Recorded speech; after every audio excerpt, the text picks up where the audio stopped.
For weeks, something strange kept happening during my night shifts.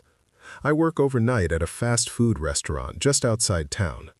I've been there almost 2 years now. The job isn't special, but it pays the rent, and I've always been more awake at night than during the day. From around 10 p.m. to 4 a.m., I usually handle the drive-thru alone. After midnight, the place is quiet. Too quiet. This started about a month ago. One night, sometime after 1 a.m., a car rolled up to the speaker. The man's voice sounded normal, calm. He ordered a large double burger meal with cheese and a soda. Nothing unusual. When he pulled up to the first window to pay, I noticed something off. He only rolled his window down an inch, just enough to slide his card through. His windows were darkly tinted, so I couldn't see his face at all. I handed him the receipt and waited for him to pull forward to the pickup window. Instead, he drove away. At first, I figured he'd missed the turn and would circle back. I stood there with the food bag in my hand, staring at the empty lane. He never came back. Eventually, I set the order aside. Since it was already paid for and would be thrown out anyway, I ate it later. People do weird things late at night, and I didn't think much of it. A week later, it happened again. Same time, same order, same thing. Paid at the first window, drove off without the food. That's when it started bothering me. The third time confirmed it. Same voice, same order, same tinted windows, same disappearance. I knew it was the same person, and I knew it was intentional. Still, free meals during a night shift aren't something you complain about. I tried not to think too hard about it. This went on for weeks. Every 4 or 5 nights, usually between 1 and 3 a.m., the car would show up. I started half expecting it, even joking to myself about my mystery sponsor. Then one night, everything changed. It was around 2 a.m. when I heard his voice again through the speaker. I already knew the order before he finished saying it. I was halfway through repeating it back when he interrupted me. "I hope you've been enjoying those burgers, Ethan." I froze. My name isn't printed anywhere customers can see. I don't wear a tag with it. I've never given it out at work. There was no reason at all, why this stranger should know my name. For a second, I couldn't even speak. Then I started asking questions. Who was he? How did he know my name? What did he want? I kept repeating myself, my voice getting louder each time. He never answered. This time, he didn't even pull up to the window. I heard his engine rev, and then he was gone. The rest of my shift felt wrong. Every sound made me jump. I kept checking the cameras, expecting to see his car sitting there. When I got home, things got worse. There was a handwritten note on my doorstep. "I know what you did. You have 3 days." That was it. No explanation, no name. My hands were shaking as I read it. I felt sick, like someone had punched me in the stomach. I kept trying to figure out what it meant, but nothing made sense. I don't have secrets. I don't have enemies. My life is painfully ordinary. I didn't sleep that night. The next evening at work, he came back. This time, he didn't order food. He told me to write something down. Before I could say anything, he calmly gave me an address on the outskirts of town.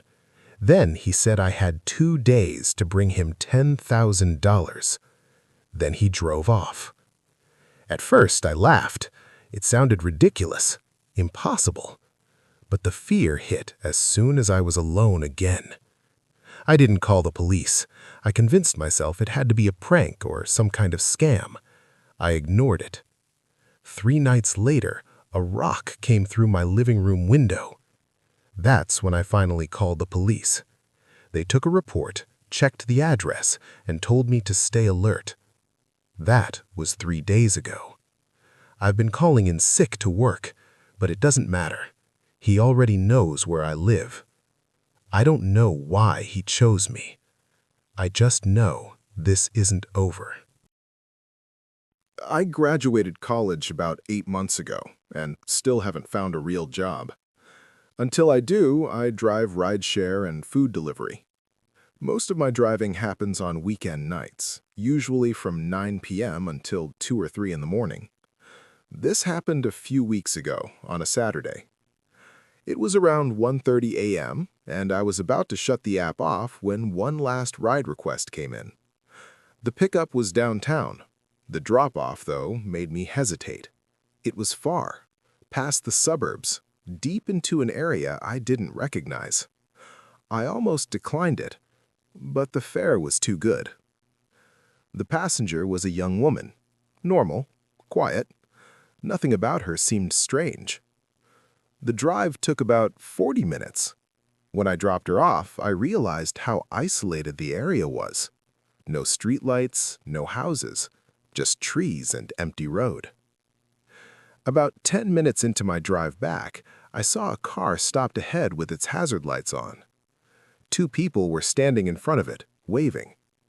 My first instinct was not to stop, but I did. I pulled over about 20 feet away and cracked my window just enough to hear them. It was a middle-aged couple, which put me at ease, at first. The woman did most of the talking. She seemed frantic, but something about her words felt rehearsed.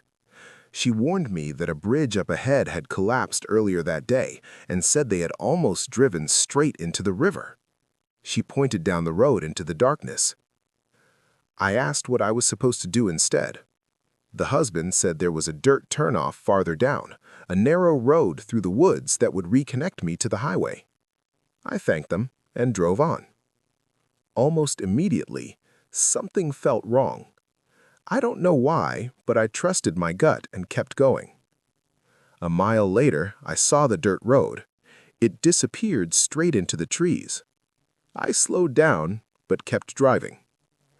A few minutes later, I reached the bridge. It was fine. Not damaged, not collapsed. I crossed it and made it back to the highway, but I didn't sleep well that night. I kept thinking about what would have happened if I'd turned off. A few days later, curiosity got the better of me. I went back during the day. At the dirt path, there was a sign nailed to a tree. Dead end. It hadn't been there before. I stepped onto the path and immediately felt wrong. As I turned back toward my car, a woman screamed from deep in the woods. I ran. I haven't been back since. But even now, every night drive feels different. A few winters ago, I worked overnight security at a warehouse complex. The shift ran from 11 p.m. to 7 a.m., and I was always alone. Around 1:30 a.m., a loading dock camera triggered a motion alert. Then it happened again, and again. Each time I checked the feed, I saw nothing, just snow drifting past the lights. What bothered me was that the movement always happened at the edge of the frame. By 3 a.m., I went outside. Everything was locked. No footprints but mine. 20 minutes later, I heard a loud metallic dragging sound from inside the building. Then one of the cameras glitched. When it came back, the angle had shifted. Someone had touched it. Inside the warehouse, I heard footsteps that stopped when I stopped. I never saw anyone. That night ended without answers, but I didn't feel safe there again. I stopped sleeping properly. Every sound made me tense. I quit not long after. I know someone was there. This is the scariest thing that's ever happened to me. I worked overnight at a 24-hour gym. Around 2 a.m., I noticed a man running on a treadmill in the far corner. He was barefoot. He'd been running at 9 miles per hour for over 15 minutes. When I walked out, I saw blood splattered across the machine. His feet were torn open. I yelled at him to stop. He didn't. He whispered, "Are you there?" Then he stared directly into the camera. Seconds later, he was outside my office door, screaming. I locked it just in time. The police never found him. I still think about what would have happened if I hadn't locked that door.